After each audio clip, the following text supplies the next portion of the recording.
எருசலேம் ஆலயத்துல இயேசு கிறிஸ்து போய் எல்லாரையுமே அடிச்சு ஓட விடுவாரு. என் தந்தையோட இல்லத்த வியாபாரத்தலமா மாத்துறீங்களா அப்படின்னு சொல்லிட்டு. அத நிறைய பேரு நீங்க நினைக்கிற மிஷன் சண்டே ஃபண்ட் ரைசிங்கோட இணைச்சு பேசிக்கிட்டு இருக்காங்க. அன்றைக்கு இயேசு கிறிஸ்து அப்படி சொன்னாரு. நீங்க மறுபடியும் கோவில வியாபாரத்தலமா மாத்துறீங்க அப்படின்னு சொல்றாரு. ஆனா இது ரெண்டுத்துக்குமே ஒரு வித்தியாசம் ஒண்ணு இருக்கு. என்ன வித்தியாசம்? அததான் இன்னைக்கு வீடியோல பார்க்க போறோம்.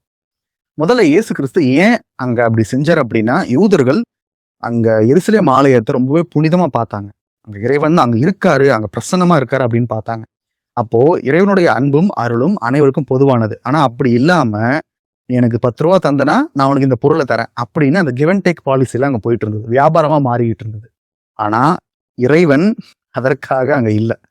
இறைவனோட ஆலயத்தில் வியாபாரத்திற்கான இடம் கிடையாது. ஏன்னா அங்க ஒரு பலன் அவங்களுக்கு வருது இல்லையா? அதுதான். ஆனா இன்றைக்கு நம்ம இதயங்களும் அன்றைக்கு எருசலேம் ஆலயத்தில் யூதர்கள் எப்படி அதை வியாபார தலமாக மாற்றினார்களோ, நம்மளும் வியாபார தலமா மாத்திக்கிட்டு இருக்கோம். நான் 5000 ரூபாய் 10,000 ரூபாய் தரேன். எனக்கு கடவுள் ஆசீர்வாதம் பண்ணும். கடவுளே, நான் ரெகுலரா சர்ச்சுக்கு வரேன். நீ எனக்கு ஆசீர்வாதம் கொடு. கடவுளே, நான் ரெகுலரா சந்தா கட்டிடுறேன். டொனேஷன்லாம் கொடுத்துட்றேன். எனக்கு இந்த ஆசீர்வாதத்தை தா. கடவுளே, நான் மொட்டை அடிக்கிறேன். குட்டிக்காரன் அடிக்கிறேன். எல்லாமே பண்றேன். எனக்கு ஆசீர்வாதத்தை கொடு. ஆண்டவரே, நான் உனக்கு மாலை போடுறேன். மாதாவுக்கு சேலை போடுறேன். எல்லாமே நான் பண்றேன். எனக்கு ஆசீர்வாதத்தை கொடுங்க. ஆண்டவரே, தேர் எடுக்கிறேன் நானு. பட்டாசு வெடிக்கிறேன். எனக்கு ஆசீர்வாதத்தை கொடுங்க. எவ்வளவு காரியங்களை இறைவனுக்கு செஞ்சு நம்ம அதுல இருந்து ஒரு பலனை எதிர்பார்க்கிறோம். இது செய்யற அன்பால செய்யறது ஓகேங்க. ஆனா இதுல ஒரு பலனை எதிர்பார்க்கிறோம் இல்லையா? அப்பதான் நம்ம வியாபாரிகளாக மாறுகின்றோம்.